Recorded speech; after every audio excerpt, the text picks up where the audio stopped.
Good morning and welcome to another edition of Let It Be Known. I am your host, Stacy Brown. Peace and love, everybody. I'm Niele Anderson, and we have some headlines to get into today. We're going to be talking about AI, its impact on us, and how the Trump administration is using it possibly as a weapon. We got some headlines about Nina Simone, Black farmers, and just everything else that everybody else might not be talking about. Might not be talking about. But let's see what our producer's talking about this morning. What she got for us? Hold on, Tammy. I want you to say this, what you just said to me on camera to the people of social media land, okay? Can you repeat that? I know I just paused you because I wanted to pull the camera out because I need to get this documented, okay? Okay. Here we go. Okay, go ahead, say what you say. I said that I am an anomaly. We were talking about how women are saying men have to make six figures or they got to be 6 feet tall or like all this stuff that, makes them only be looking for like 1% of men worldwide, right? And I said, I'm an anomaly. And not because I'm married. People get married all the time. Not even because I've been married for 24 years. I am an anomaly because I have been loved well. And you will be surprised how many women have never experienced being loved well, being respected well, being honored well by a man. So when you remove that, all there is to reach for is the 6 figures, the big house, the fancy car, the expensive bags, the trips, because I got to get something out of it. So when they don't understand that there is no value that can be placed on being loved well, they don't even know what it feels like. They don't even know what it looks like. So they reach for superficial things. Not to say you want somebody broke or you want somebody that has no, desire to do things for you. But I'm telling you, all of that without being loved well is whatever too. So do you want to give me a thank you or gift? Go ahead. What do you mean? You say. I mean, absolutely. Thank you for loving me well. But I don't think it's not all because of me. It's the man you are. Whoever you would have married, you would have loved her well. It's who you are. Wow. Yeah. I'm just fortunate. I'm blessed. You look blessed to me. Blessed. I love you. I love you, boy. Wow. Yeah, that was Gerald and Tammy Hatton out of Detroit. Okay. That's Dietrich Hatton's brother. Gerald and Tammy Hatton are awesome praise and worship leaders. They used to be my praise and worship leader at the City of Refuge here in LA under Bishop Noel Jones. They're now in Atlanta. They have 3 beautiful sons. And it is true. And she's not lying. The love that they have for each other and the partnership. When you say partner, they truly have a partnership. They co in everything, in love, in business, in ministry, and in friendship. And they are a great example of what Black love looks like, truly. Now watch you show up next week with a secret family. Oh no, I mean I'm kidding. I get it. I'm yeah. kidding. But a lot of people say things. Mhm. But I've actually seen them just from a Sunday to Sunday situation. Right. And even when they don't get along, you know what I'm saying? Just how they manage that. And they're real good friends with Gerald is a member of the Soul Seekers, which is a part of Erica Campbell and the Mary couples. They're all in that whole gospel world. Yeah, and so really, jokes aside and seriousness aside, well, not seriousness aside, but the point there, though, regardless of who they are, it's great to see that. I hate that, like she said, she's basically an anomaly, meaning it doesn't normally happen. That should be the norm. I hope that for my daughters, my sisters, I try to do it, be it for my wife.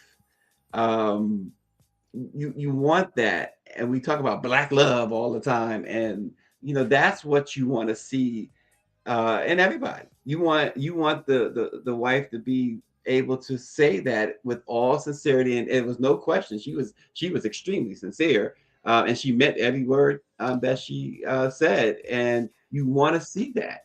Yeah, and it's one thing to hear it, but to actually see it demonstrated. And that is my point about them, is that Hmm. she's saying it, but I've actually seen the demonstration. And this is like maybe over the course of 20 years. Hmm. And her being obedient to her husband, even like, picking up and moving to Atlanta, and even him making space for her, especially in a male dominated faith, right? You have so many male pastors, and, women are just breaking through, but just watching them evolve from, singing to ministry and to partnership. And they also are a part of, if you really want to talk about the love and displaying and seeing it, they're also a part of Holly Carter's Preachers of Atlanta. So they're one of the couples on Preachers of Atlanta, if you want to see them demonstrate how they do their relationship. Yeah, I think, and I get that point. I think it's more than just their worship or who they worship and how they worship. I think again, it's about the fact that you have a couple who love and respect each other, who show that love to each other. It's an example for everybody, really, regardless of faith, regardless of anything. We don't see that. We see a lot of complaints on social media, right? So he put it on. He said for the social media folks, because you see it on social media, women complaining about men, black men complaining about black women, et cetera, et cetera, et cetera. This is refreshing to see. Well, it's refreshing to hear, but it's even better to see it. And that's my Mhm, point, to see it. mhm, You could say something, we could say things all day long, but we don't know if we're really walking the walk or talking the talk. But my yeah. point is that you can see it. Mhm, I seen it through going to church with them in mhm, ministry and just seeing them. I'm saying that the people can actually see what they're talking about as a mhm, demonstration to back up what you just saw on their show. You know what I'm saying? Or mhm. if you just are around them. So it's Right. good to hear them say it, but to actually see what she's talking about and to Mhm. know what she's saying is actually backed up by how they live their lives every day. I mean, it was real talk. So That's here's my great. question to you. Do you agree, right? If a woman is loved well, if she has been loved well in her life, you know, is having a bag and having all of these things, these material things, are they, do you think that that plays a part in why women seek these material things in relationships? I mean, I think it's a combination of things. I mean, there are some women that are loved well. There are some men who are loved well and they still cheat. I mean, so I think it depends on how you're loved, but I also think it also depends on your upbringing, how your parents loved you, how your mother loved you, how your father loved you. Yeah, I right. think That's all what of she's those saying. things, That's what she's saying. yeah. She has been loved well in her life.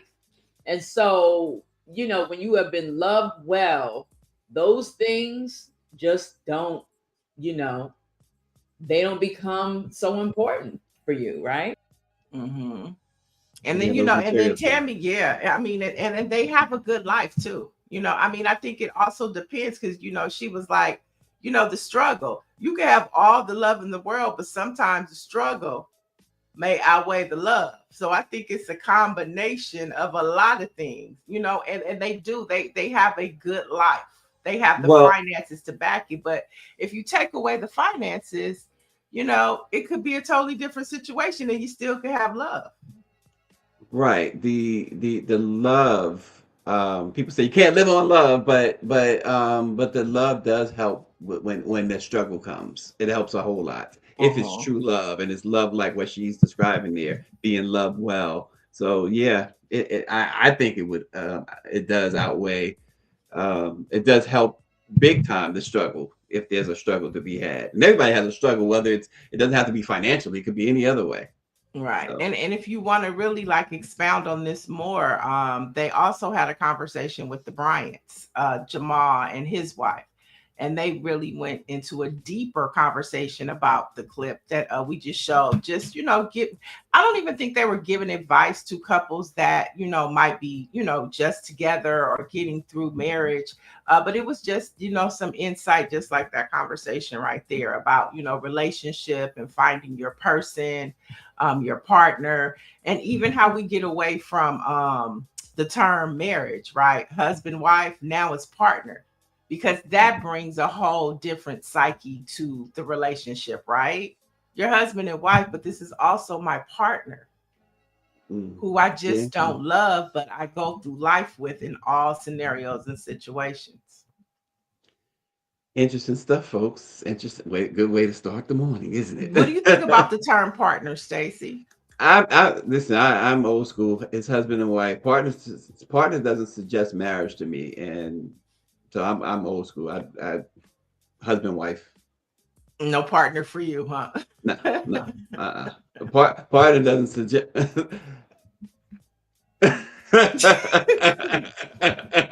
I think I know what you're saying, but and I felt that way at one time, but now it's like when you think about it, it's like a partnership is something that husband and wife kind of puts, the positioning in the household, which we get it. God is the head, husband, wife. We get it. Partnership to me suggests that it's more than that. It's like we're doing this thing together. We're doing, whether it's business, whether it's love, whether it's family, it is a partnership. Mhm. I don't know. What do you think, Chad? What do you call it? Your husband? Is it your wife, or is it your partner? Or is it all of the above? Oh gosh, yeah, But it'd at be the interesting. end of the day, it has to be centered in what? Love. We can live on love. Here we go again. Um, it's a good question. It'd be interesting to see what the chat has to say, Neil.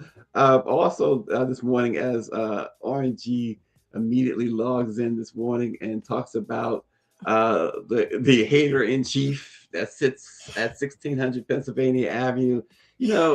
It's really sad. I saw so many statements about the death, the murder of Rob Reiner, and understanding too how devastating this is for the family of he and his wife, especially considering that the suspect in this is the son. The president of the United States decided once again to spread some vitriol that is just so outrageously disgusting, and then doubling down on attacking Rob Reiner, basically, eh, eh, basically saying, "Who cares?" And really worse. He didn't say directly that he deserved it or whatever, but he pretty much said it. I mean, this guy is off the chain. And all I can say, Niele, is just a couple of months ago, Charlie Kirk was murdered. And it was like almost like a court martial to say anything negative about Charlie Kirk. But here, this president uh is trying to lead, and good thing to even like those staunch, some real staunch Republicans, some real staunch not just Republicans but right wingers and even racists are saying that no, this is wrong for the president to have said this about Rob Reiner. Yeah, Michelle Obama appeared on Jimmy Kimmel last night, and she said, "Let me just say this. Unlike some people, Rob and Michelle Reiner are some of the most decent, courageous people you ever want to know. They're not deranged or crazed." And of course, she was referring to what Donald Trump said. I mean, and that's what we have to focus on, not the crazy and deranged, but the sensibility that we still have. I find it interesting. I had a couple conversations with some white men yesterday, colleagues, and I could just hear in their voice how embarrassed they were. You know what I'm saying? Because that, just like sometimes we are embarrassed for our people. They are embarrassed by this man. But the question is, are they embarrassed enough to do something about it? Because, that was sticks and stones. Sticks and stones may break my bones, but it's what he's doing to this country. Like, we need you to respond to that. Not this is sticks and stones. There are, issues that hopefully they will begin to speak up and resist this man. Yeah, Dr. Nicole says it still baffles me how his supporters continue to justify his words and actions. It is mind-boggling. And that's just the way it is. At some point, like you said, like a lot of times, it seems like it's mostly us black folks. When a black person does something out of pocket, we as a community together feel it. We kind of feel embarrassed or whatever. But this country at some point has to feel embarrassed. Like I said, even before this guy was elected, when we were in Europe, we were in London and we were in Paris, and we had several people while he was running was even asking that question. Aren't you Americans embarrassed to have this guy running? And I'm like, they only saw like the sound check. They didn't even see the concert. This is the concert. Well, they saw the concert the first go around. Yeah, right? they did. They saw. Yeah, that's right. And they're like, y'all going for the encore? Yeah, it's just crazy. I saw this morning.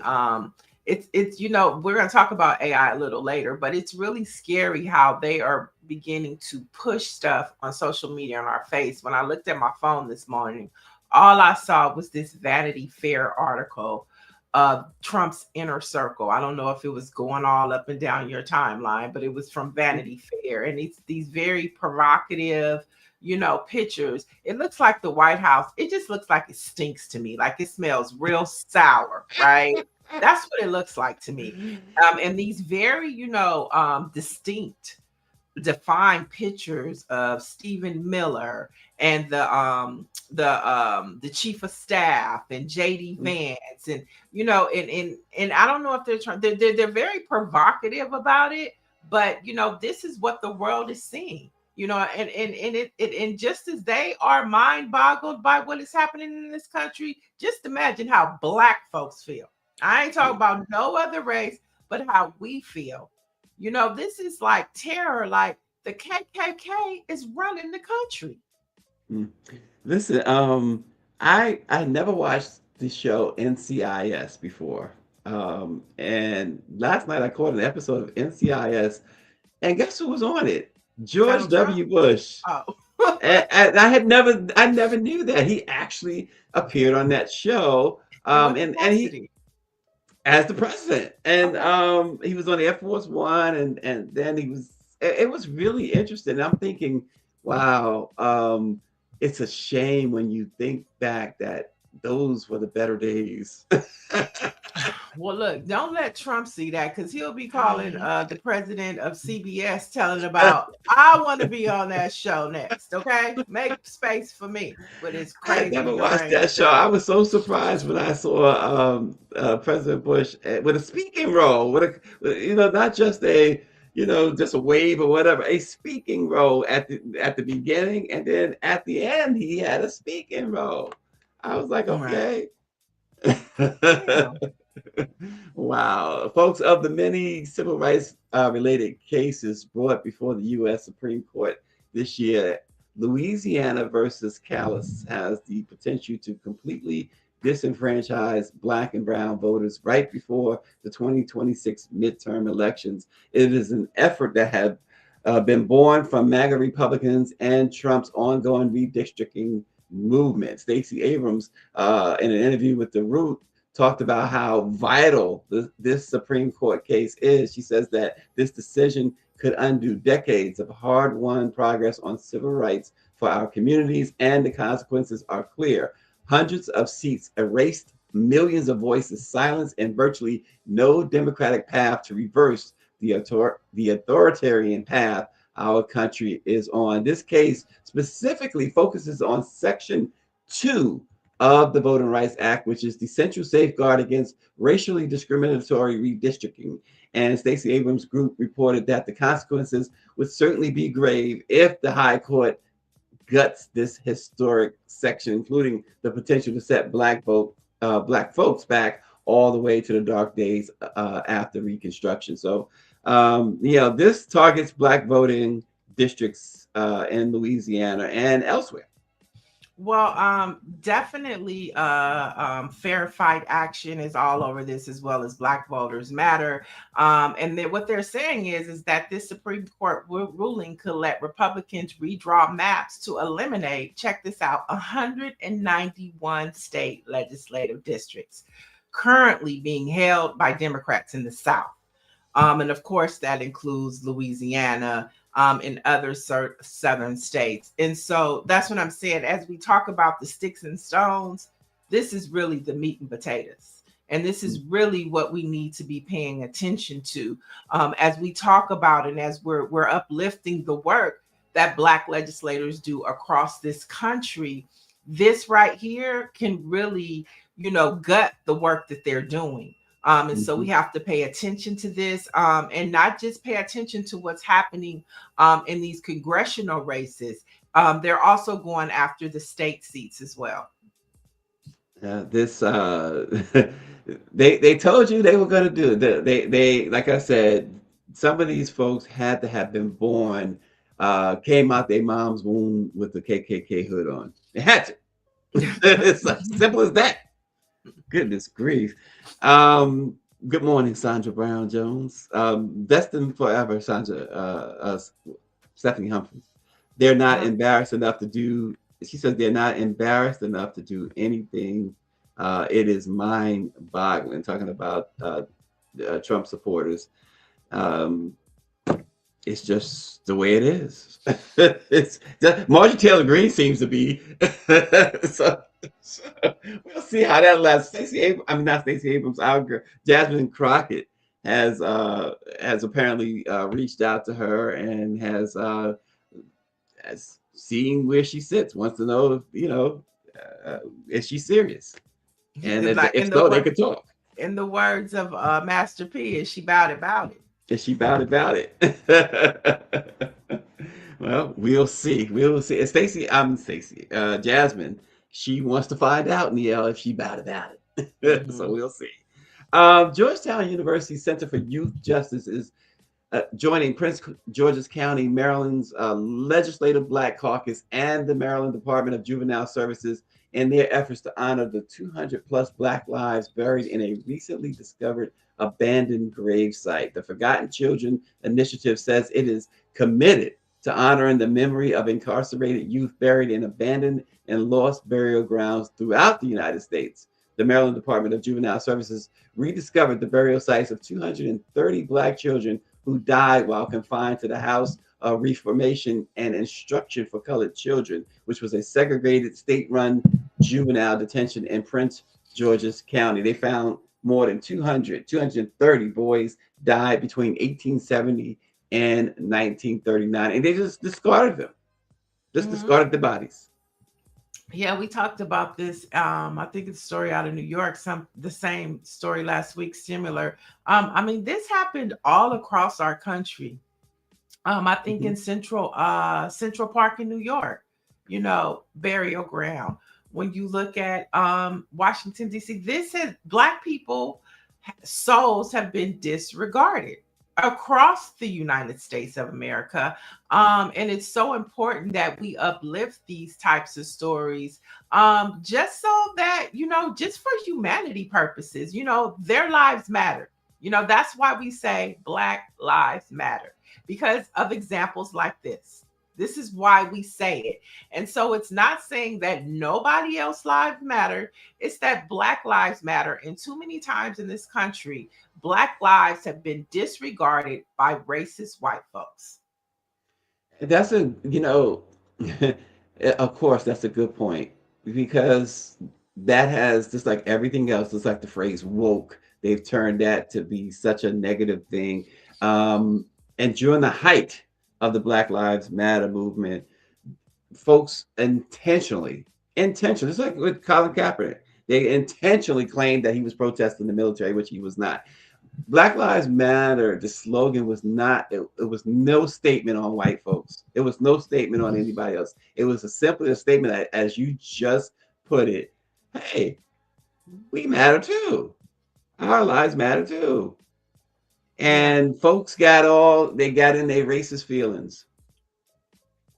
Yeah, the stories like this, I mean, it exemplifies why Black Lives Matter. You know, those 200 Black boys found abandoned in a Maryland graveyard, their lives mattered. They have a story, they had parents, and they have legacy. Somewhere in America, their and their offsprings, or you know, their lineage is thriving and living in this country. And it's important that we know that. And it's important that even if they're spirits, you know, their lives matter. Dr. Nicole said there's a book and a movie about this very subject, the Nickel Boys. She says she read the book but have not watched the movie yet. I'm Interesting. gonna So there's one let's search that out on Tubi. on Tubi. Let's start at Tubi and then work our way around. And look, Aquarius says that's sad that Jasmine decided to reach out to Ric Flair. And RG says, I am sick of the free Palestine people coming for Jasmine Crockett. Why don't they go to the White House and protest? Yeah, that's an interesting thing that they are coming for Jasmine. When she hasn't taken any of the APAC money or anything like that. She hasn't? No, she has not. That's good. That's good. Yeah. Well, and that's like the one of the only ones, right? It's like maybe about 3 or 4 of the 300 or 400 some odd Congress people who have taken it. So yeah, I don't think she's taken any of that money. I think she stood on that. But nonetheless, they have been coming for her because they're gonna find something. They want to find something. I put it that way, to complain about. And it's like what sticks, right? We know now we live in a society where you could put a lie out and it'll go viral on social media. And if people don't fact check it, if people don't flag it, it circulates like truth.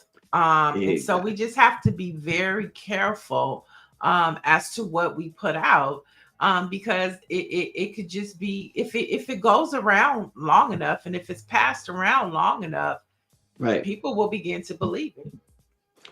Yeah, Nancy Wall said that's what they did to Kamala, trying to throw her off track. Why don't they do that to the white folks? She said. I saw something, Niele. I don't know if you've seen this. There's a homeless, unhoused person in Washington, D.C., who has been leading the protest against the Heritage Foundation, going to the Heritage Foundation's office building, and others have been, random people have joined him, and every time an official from the Heritage Foundation comes by, and he's even gone to Union Station, following some of them to Union Station, and he had a bullhorn, and he's embarrassed. I put that in our chat. Put that in the chat. In the chat. Yeah, I said he's become my new favorite follow. There you go. It was you who did that. Okay. Yeah, that was, I find he's that hilarious. So interesting. Yeah. I mean, he tickles me. I mean, I don't care if you black. I don't care if you white. I mean, and he cusses their ass out. And the black guys, you see, he went in on the black security guys.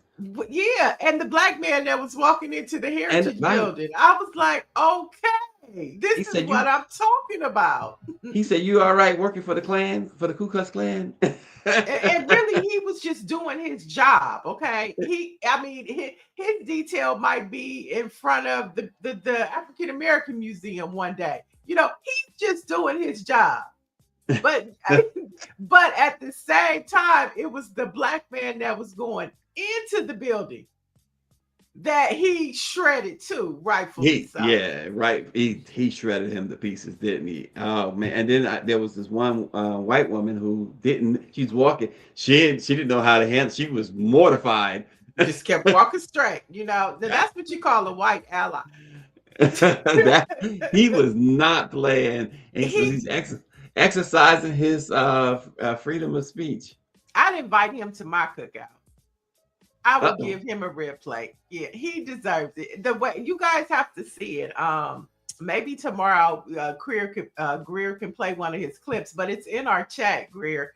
But I mean, when I tell you he knows how to read his people, you know how black folks know how to read black folks. He knows how to read white folks. Okay, he has those white folks sometime read. Okay, Yeah, they are yeah, mortified. yeah. And he calls them fascists and Nazis, and even the National Guard that was out there. What are you doing here? The military personnel too. I mean, what are you doing here? And how do you feel about breaking the Constitution? This guy was like all over all of them. Yeah. I mean, Um, that's one of the fun parts though about being in DC too, is how people exercise their freedom of speech. And I think it's even more so now. Like you can walk downtown and you'll find people dressed up.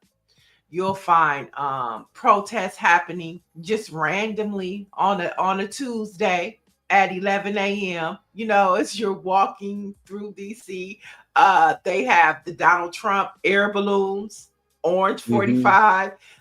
It is just such an interesting thing to see, but also, you know, it's encouraging to see that people are resisting and they are getting the permits to do it, and they're exercising their First Amendment rights, something that we know Donald Trump wants to take away from us. Yeah. So kudos to him and all of the protesters in DC that are out there doing it every day.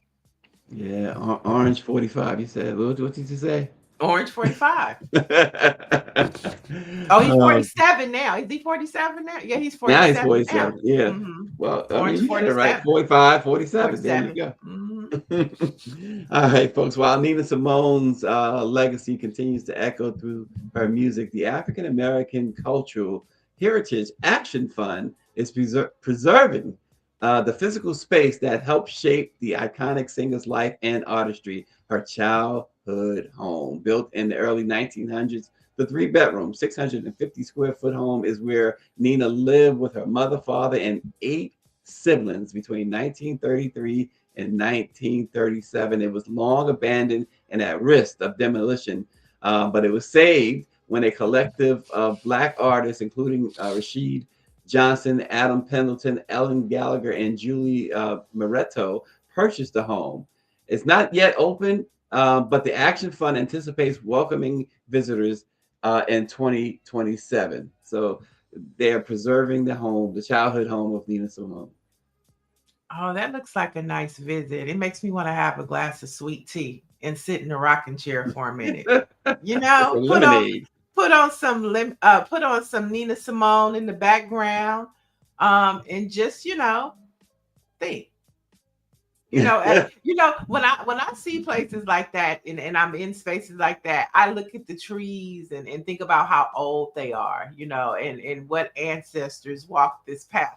That's what that house looks like, a nice house to reflect. Hmm. Yeah, and it's again, it's a wonderful, wonderful thing to do.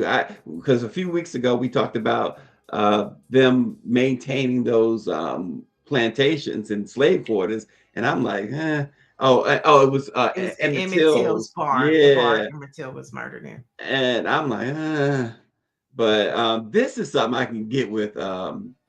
I can get with this. I mean, but I think it all makes up the Black experience. You know Yeah. what I'm saying? And so all like the pain, the tragedy, the triumphs, the history. I mean, it's all a part of our experience. And it's important that they don't erase it, because that's exactly what this administration is trying to do. They're trying to erase what they did to Emmett Till. You know what I'm saying? Yeah. But we will never forget. And the way that they're acting now, it's so important that we don't forget, because they're trying to take us back there. Yeah, and And Dr. Mer yeah, go ahead. I'm sorry, Sorry. Dr. Maryland's asking where. It's Tyrone, North Carolina. Mm, Yeah. look at Yeah, that. isn't that something? Wow. Well, Yeah. yeah, Well, I wasn't sure either.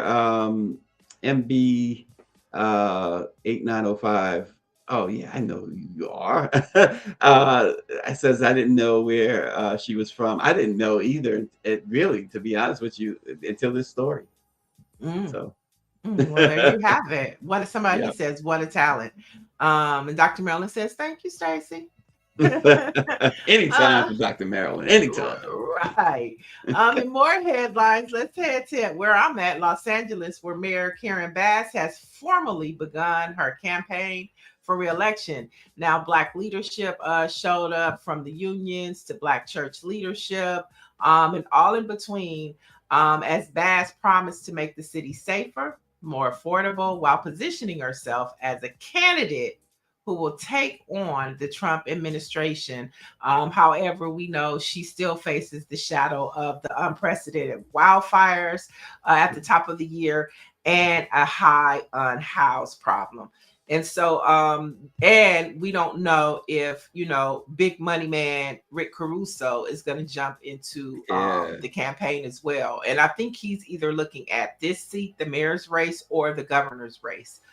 Which is getting extremely crowded.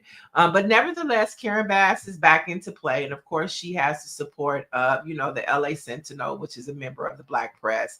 I know for sure. I don't know about the Wave and our Weekly. I know she has the support of LA Focus, Lisa Collins. And so everybody's going to do what they can. A lot of Black pastors showed up for her. They prayed over her. And so she has a very hard uphill battle, not to mention with the Olympics coming, the World Cup. That's a lot of money and a lot of power. And you know how white men feel about that. So let's keep her prayed up and, Yeah, MB says she understands the problems behind being homeless, or we say unhoused. And but it's going to be an uphill battle for Karen Bass. I think even more so this time than when she left Congress to run for mayor. I think it's going to be tough. It's going to be yeah, tough. they're going to, whoever she's running against, they're going to use those fires against her. And the Yeah. way that or the lack of the way she handled it when she first came back from Africa was very problematic for her office. And she's tried to, regain some steps from that mishap. But you could best believe you're going to see a lot of commercials about that. And it's a lot of people in Malibu that are highly still pissed off about that situation in their homes. So money talks in elections. Money talks. Dr. Marilyn says, Care Bear Karen. But she wants to keep that spot. And I don't see and another problem that she has now is that she's invested millions into the police department. And a lot of people would like to see those funds reallocated in a different way as we look at public safety. So she does have an uphill battle. But for the most part, she does have the support of the Black community here in LA, which will be critical to help push it over for her for the win. Okay. So we'll see what happens. It's going to get juicy, folks. Let's head to Black farmers who said they will not opt into Donald Trump's new $12 billion federal farm aid program. And they're saying that it's due to its racial undertones. Now, the Black Farmers and Agriculturalists Association said it is declining the Farmer Bridge Assistance Funds. Even though it typically backs efforts to assist farmers, the group's president, Thomas Burrell, called the program racist and said persistent discrimination and unequal treatment of African-American farmers made participation unacceptable. And so they're not opting into it. I don't know what this will mean for Black farmers, but there you have it. Yeah, so there's a lot of language in this and opting in that, quite frankly, historically has led to Black people losing their land, their properties and stuff. And so they're just not going to fall for the okie doke again. Right. No banana in the tailpipe. Right. You can dangle the money all you want, but in the end, they would lose if they feel they would lose big time if they opted in. So yeah, they stand their ground. They're standing their ground. And, we know that Senator Raphael Warnock out of Georgia was a huge advocate and was able to move 2 pieces of legislation to support Black farmers. But all that kind of is in limbo now because Republicans run Congress, they run the Supreme Court, and of course, they run the White House. Right. There you go. And so let's talk about Head Start and other early childhood programs. They're being told to remove a list of 200 words and phrases from their funding applications, or their applications could be denied. Now, some of the words include Black, disability, female, minority, trauma, tribal, and women. So if you want funding for Head Start, you can't use any of those words.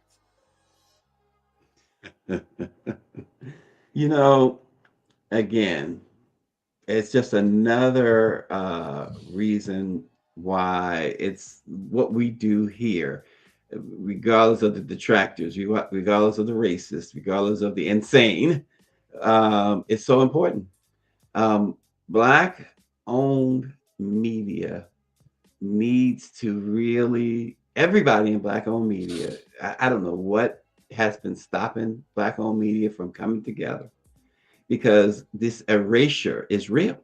It's real. And you got to be able to document this in the proper way. It can't, it's no shade against others, no shade against the entertainment focused outlets that are Black owned at all.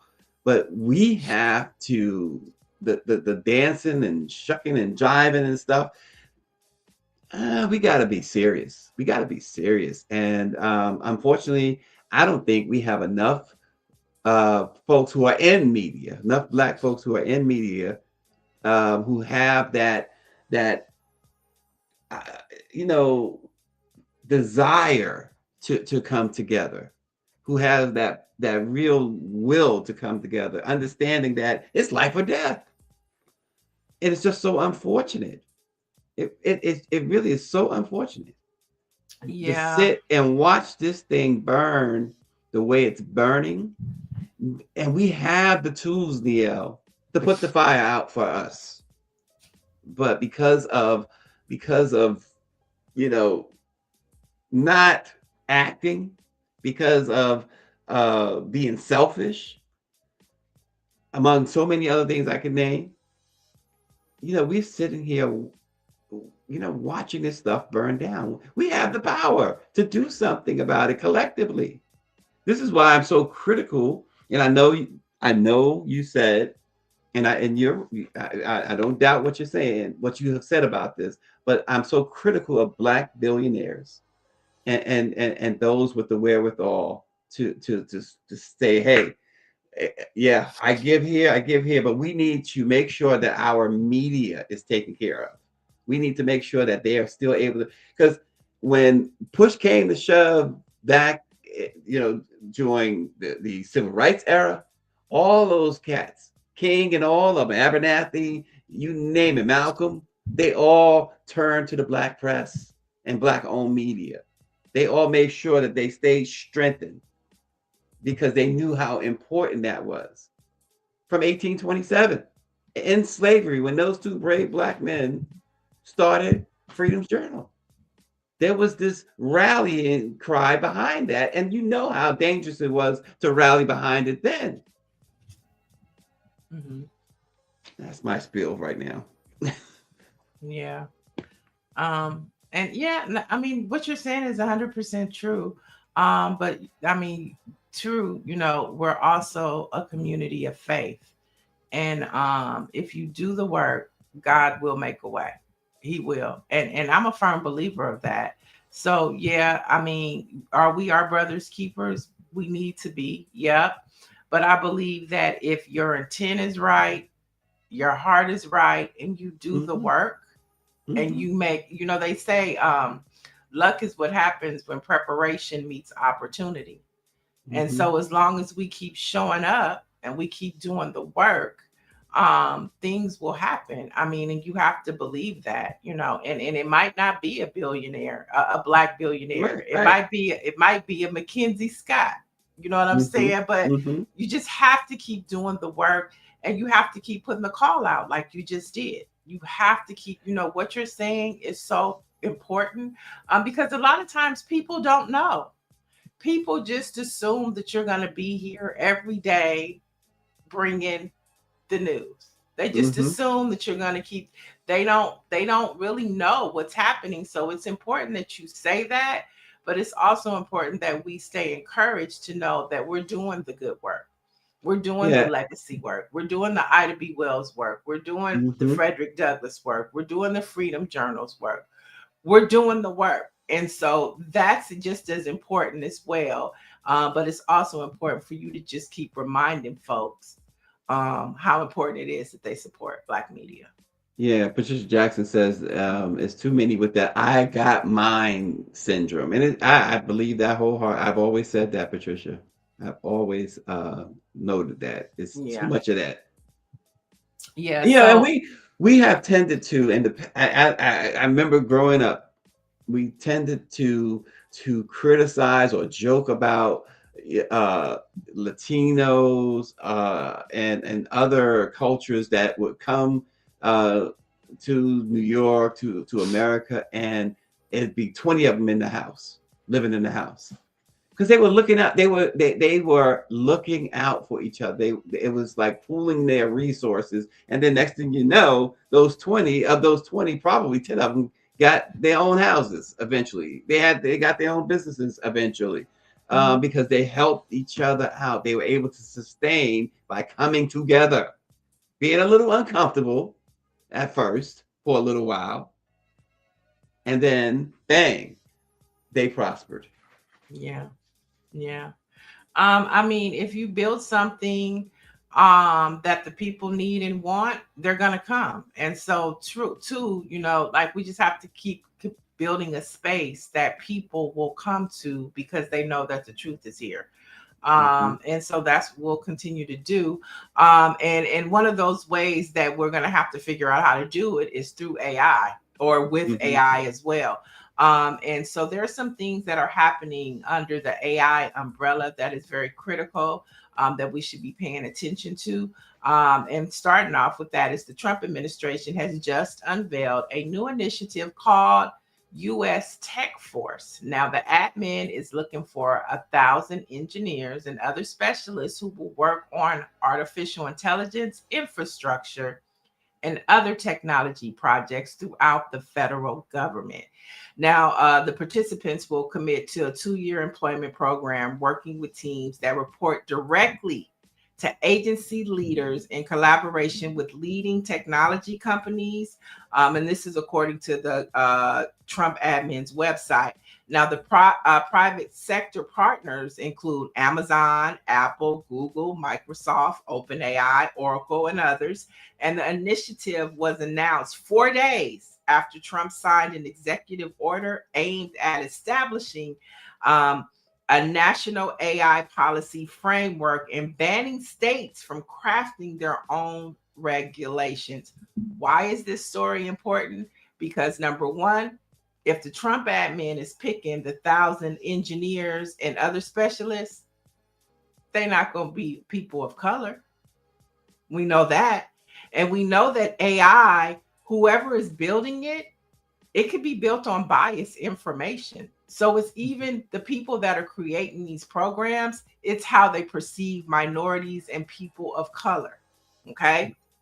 And so this is important that we have a stake in how the government is beginning to really build our entire technology infrastructure on a white bias. That is huge that we should be paying attention to. Not to mention, when Donald Trump was inaugurated, the entire tech companies were all behind him. So, guess what? They're pushing this agenda, Mm-hmm. and it ain't for our benefit. Of course not. And so that's why Democrats, in another story, Democrats are warning of biased algorithms that could worsen inequity, and they're reintroducing the AI Civil Rights Act. Now, the bill would create guardrails to prevent AI systems from reinforcing inequality.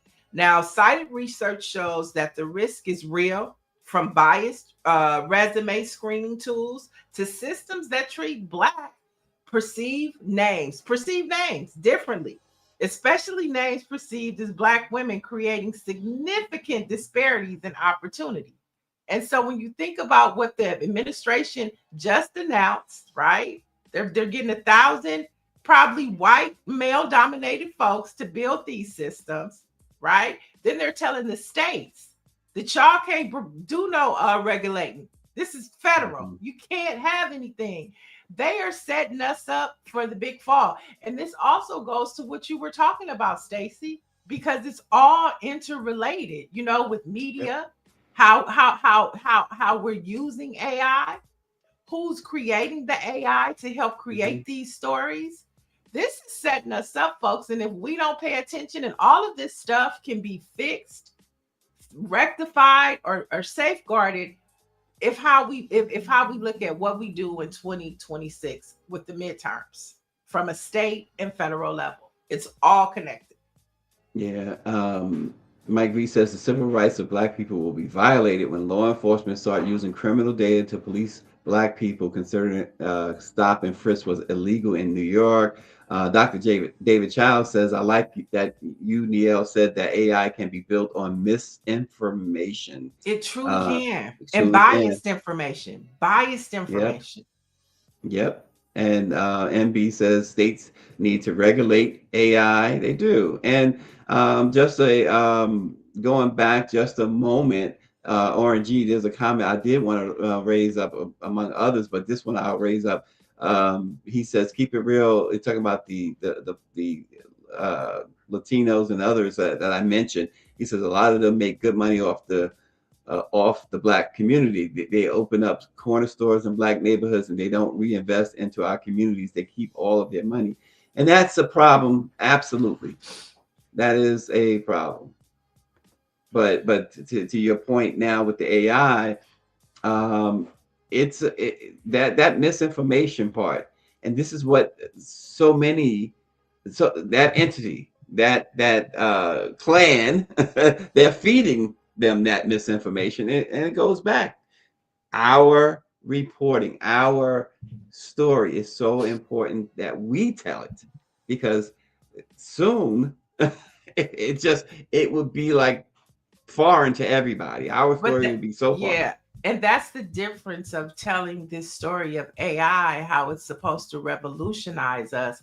What really it's doing is it is disenfranchising us, because, you know, we talked about Head Start and keywords that they're telling people that you can't use to apply for grants.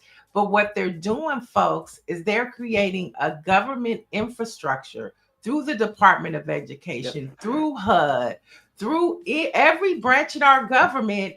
They are creating the keywords, the key phrases of how, if you even call them, how they will interact with you. They're creating this whole system based upon AI with all of these technology giants. Not one of them is Black owned. Not one of those companies is Black owned, or minority owned. Forget Black, minority owned. None of them are minority owned, and they are creating the infrastructure, the new infrastructure of our government. The new infrastructure of our government, who will need less human interaction, and it's going to be biased against people of color. We're going to be back at square one. Where's Brian McKnight so he can sing the song? We back at one. So yeah, AI is good to put you but it is very detrimental to people of color, especially at the way the Trump administration is going at this. Yeah. Patricia Jackson says Afrotech has a great platform. This is where we need to highlight, she says. So, and then finally, in a new Gallup poll, they found that the percentage of respondents using AI at work ticked up during the third quarter this year. Now, the survey released on Sunday found that 45% of U.S. employees reported using AI to complete tasks at work last quarter, and that's up 40% from quarter two. And more than 2 in 10 respondents said they used AI at least a few times per week, while 10% said they use it daily. And think about you using biased information daily. Information that the Trump administration's buddies have put together for you to use.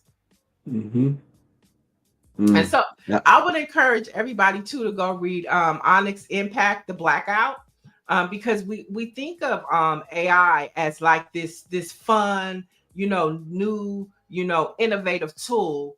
But this Onyx, the Blackout Report, and it's the blackoutreport.org, it talks about the erasure of Blackness in this country, from jobs to politics to everything that you can think about or you didn't even think about that AI is used for. One of the key things it has been used for is the erasure of the Black experience in this country. So as we talk about AI, this has to be a critical component of how we look at it and how we address it and how we discuss it. Because AI, although it's innovative, it's also being a part of the erasure of the Black experience in this country and the Black gains in this country. Wow. Yep. Wake and up. we'll continue to talk about AI. There it is, the Blackout Report. You definitely have to go look at it. And see, that's what I'm saying, Nancy Wall. It's bigger than an app. AI is bigger than an app. We need more AI apps, true to say, but this conversation is huge. Yeah. Onyx Impact is what it's called, Dr. Marilyn. Onyx Impact, the Blackout Report. You shouldn't have any problems finding that at all. So, yeah. And Dr. David Child said, Niele is preaching this morning, dropping science. The extreme importance of the AI conversation cannot be overstated. So many have no idea what is going on. Thank you, Black media, and let it be known. Dropping science. I don't understand it. I mean, because it's like it's such a huge concept. It's like it's robots. You know what I mean? It's like CPT, GPT, whatever. You know what I mean? But it's so much deeper. It's so much more complex than that. And you pay attention to what Donald Trump is doing. First, he told the states, no, you can't regulate it. And then he rolls out this U.S. task force, and he wants 1,000 people to come in and redesign our government. Education, huh? And who are these 1,000 people? Do you think it's going to be people like us? Nope. Do you think it's going to be any Democrats? Do you think it's going to be anybody outside of the Klan? It's not. That is scary, folks. Yeah. And this is human resources. Think about it. Human resources out the door. When you submit your resume, they're using chat. They're using AI.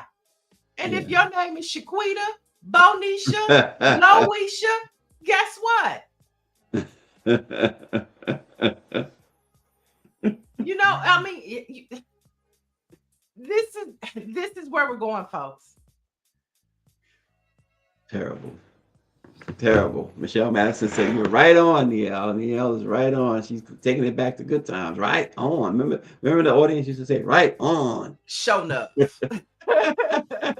But we'll continue to have these conversations, and we'll definitely bring on, we're actually working with Onyx Impact, because that's how I am learning about, the detriment of AI, you know what I'm saying? And I'm also figuring out how to use it, as a producer, and working in media. There are some useful tools to AI. I'm not saying that, but it is much more bigger than we were just thinking. It's much more deeper. It's much more complex. And if you do the research on OpenAI, the ownership of it, and knowing that OpenAI low-key owns CBS, low-key owns Viacom. And all these things are related. And who's taking over all of that? Those networks and news platforms. So that's what we have. And last but not least, yesterday we were talking about radio. It's a lot of stuff still going on in radio. I know Master Flex, we were talking about Kimura and Russell Simmons. He jumped into it yesterday. So now him, Kimura, the baby, and Birdman, it's a lot going on. But I found an interesting story that we were talking about Ebro, we were talking about Ed Lover, but now eyes are on Charlemagne. As his 5-year deal with iHeart is set to expire at the end of this year. He signed a 5-year contract back in 2020. His contract is up. iHeart, they're very quiet. But his deal includes the Breakfast Club and the Blackout Effect podcast network, which you have, tons of shows on there, including Native Land with Angela Rye and Tiffany Cross. Andrew Gillum, and I think Bakari Sellers is on that show now, but he has like a whole network, and so it'll be interesting. I don't think Charlemagne is going anywhere, but I also find it interesting that him and iHeart have not come to a deal so close to the end of the contract. So we'll see what happens. Wait a minute. Let me just throw this in there. They thought they couldn't be touched. I'm just saying, you know what I mean?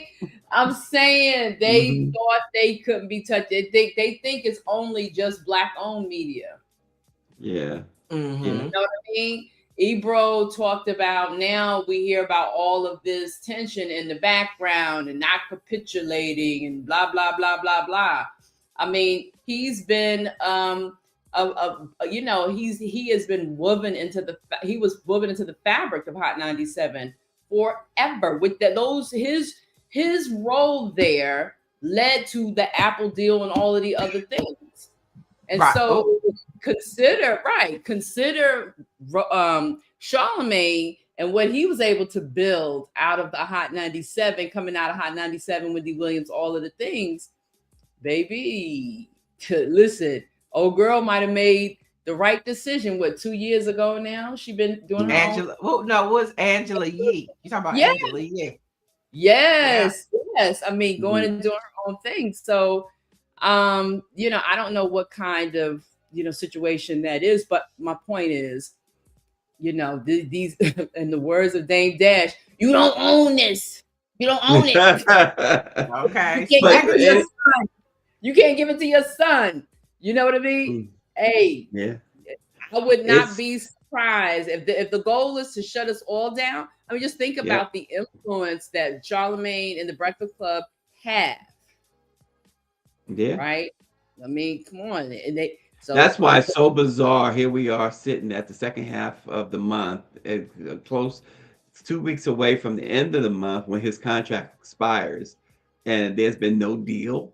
No new contract. Mom's the word. Generally, you don't even go into the last year of your contract.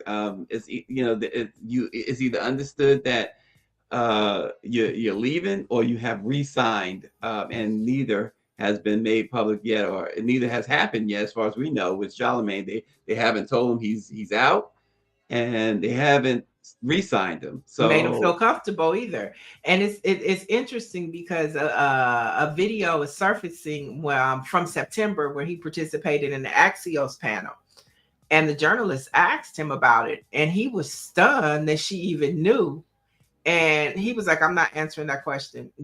That's not what I came here to talk about. But you want to talk about everybody else's business. You want to talk about Jasmine Crockett. But now we on your street. We on Charlemagne Boulevard. And you got nothing for us. And so now here we are, September. That was September. Yeah, you cannot go into you can't go into the final year of your contract and not having renegotiated yet, not having extended it or something yet. Woo. Or maybe that he gave his offer and they have not bid on his terms. Yeah, and it's late in the game now. And it's the 11th hour. And you have to really think too. It's not just him now. He's created that Black Effect podcast network. I have a few colleagues that have shows on there. They're not as big as Native Pod, but a lot of people eat off of that Black that Black Effect podcast network. And so it'll be interesting to see You know, what happens with that? And then just, you know, Charlemagne in general, he talks all of this stuff. And, you know, one thing about iHeart though, which I wanted to get to, was that they just announced to this initiative they have that said they will not play AI artists, and that they will not have any AI DJs on their radio. I think they're calling it the human campaign, something to that effect, the human campaign, okay. to where they are committed to not let AI take over the human experience that radio brings and that music brings. So I thought Yeah. that was a good thing. Oh, okay. Yeah, that is a good thing. Well, the Charlemagne situation will be interesting to watch over the next week and a half, 2 weeks. And we will Wow. definitely be monitoring it. Just like he monitor everybody else's business, we're going to be monitoring his. And I'll say this too. You mentioned first, well, before I even get to that, David Youngblood a couple of times told us he was late this morning. He also sends condolences on the death of Washington Informer reporter James Wright, whose funeral is actually coming up. I believe it's the end of this week. But you mentioned the latest with Kimora and Russell. Kimora, her latest, she says it was weak to me. He says, what did she say? Address or respond to your accusers or something like that. A real low, an attempt at a very low blow when she has supported him and has sworn up and down that there's no way he did anything wrong. So yeah, she said she he was in a she actually said too he was in a you're in a country where you can't be extradited. Yeah. So, you know, like, so shut up. She needs to stop. But she didn't address. But no, first she started with all lies, never been proven. Then she said, you know, face your accuser. Oh yeah, you're in a country where you can't be extradited.